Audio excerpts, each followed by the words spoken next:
नमस्कार दोस्तों, मैं हूं आपका फाइनेंशियल दोस्तों आज के अपने इस वीडियो में हम बात करेंगे बंधन म्यूचुअल फंड द्वारा लॉन्च किए जा रहे उसके नए स्मॉल कैप इंडेक्स फंड के बारे में। दोस्तों, वीडियो शुरू करने से पहले आपसे छोटी सी रिक्वेस्ट है कि अगर आपने हमारा चैनल अभी तक सब्सक्राइब नहीं किया है तो प्लीज़ इसे सब्सक्राइब करें। दोस्तों, हमारी कोशिश रहती है कि हम आपको सरल शब्दों में फ़ंड की पूरी जानकारी दे सकें। तो दोस्तों, आज को अपना वीडियो शुरू करते हैं। बंधन म्यूचुअल फंड द्वारा अपना नया एनएफओ लॉन्च किया जा रहा है जो कि बंधन निफ्टी स्मॉल कैप 250 फंड के नाम से जाना जाएगा। इस एनएफओ के अंदर आप 12 दिसंबर 2023 से लेकर 19 दिसंबर 2023 तक निवेश कर सकते हैं।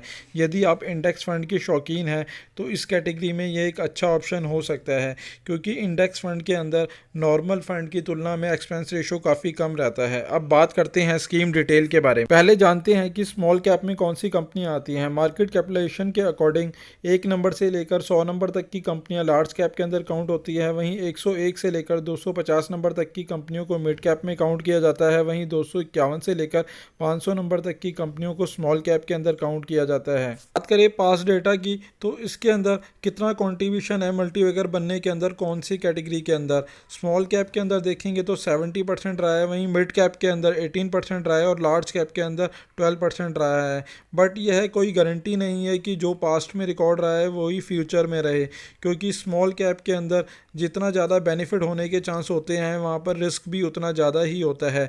तो अब इस कैटेगरी के रिस्क को समझने के बाद ही निवेश का कोई भी फैसला रहे।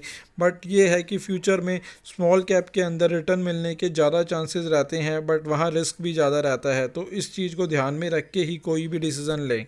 बात करें मेजर डिफरेंस की कि नॉर्मल स्मॉल कैप फंड के अंदर और इंडेक्स फंड के अंदर मेजर डिफरेंस क्या रहता है, तो जहां स्मॉल कैप एक्टिव फंड के अंदर इसके अंदर एवरेज होल्डिंग है जो रहती है वह स्मॉल कैप के अंदर 69% तक रहती है। वहीं मिड कैप के अंदर 14% और लार्ज कैप के अंदर 5% तक होल्डिंग रहती है। वहीं 12% तक यह कैश में रखते हैं जो अपने अकॉर्डिंग कहीं भी इन्वेस्टमेंट कर सकते हैं। वहीं बात करें स्मॉल कैप इंडेक्स फंड के अंदर तो इसके अंदर इसकी होल्डिंग 98% तक रहती है, यानी इसके अंदर प्रॉपर इन्वेस्टमेंट स्मॉल कैप के ही अंदर होता है। जबकि नॉर्मल स्मॉल कैप के अंदर आपका स्मॉल कैप के साथ साथ लार्ज और मिड कैप के अंदर भी इन्वेस्टमेंट किया जाता है। तो इस लिहाज से अगर आप प्योर स्मॉल कैप फंड लेना चाहते हैं तो इंडेक्स फंड ज़्यादा बेटर रहेगा, क्योंकि इसके अंदर एक तो आपका एक्सपेंस रेशो भी कम रहेगा, वहीं इसके अंदर प्योर जो आपकी होल्डिंग आती है वह 98% तक स्मॉल कैप के अंदर ही रहती है।